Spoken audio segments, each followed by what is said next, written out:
Sis dan bro, kita patut mengapresiasi kebesaran hati yang dicontohkan oleh ekonom senior dari Indef, Faisal Basri. Awalnya, Faisal Basri bilang kalau data ekspor nikel senilai 510 triliun yang disampaikan Presiden Joko Widodo itu tidak akurat dan menyesatkan. Tidak hanya itu, dia juga bilang kalau program hilirisasi nikel itu hanya menguntungkan Cina, karena Indonesia hanya dapat 10% keuntungan, sedangkan 90% masuk ke Cina.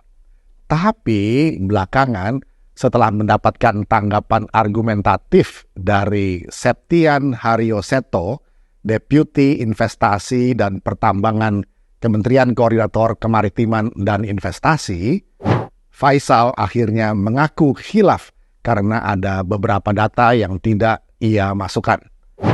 Sis dan bro, bagi Partai Solidaritas Indonesia, Faisal Basri adalah contoh sosok ilmuwan sejati. Dia tidak bersikap egois dan menang-menangan atas apa yang dia yakini. Tapi dengan rendah hati mengakui kekhilafannya dan menerima kritik serta masukan dari pihak lain.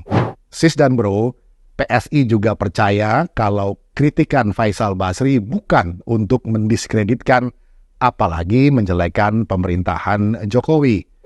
Kritikan itu dia tujukan untuk kebaikan dan kemajuan Indonesia.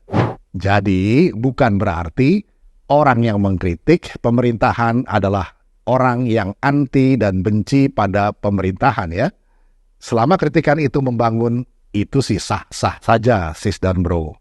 Sedikit info ya, Presiden Jokowi memang lagi gencar-gencarnya melakukan program hilirisasi, mulai dari nikel dan lain-lain.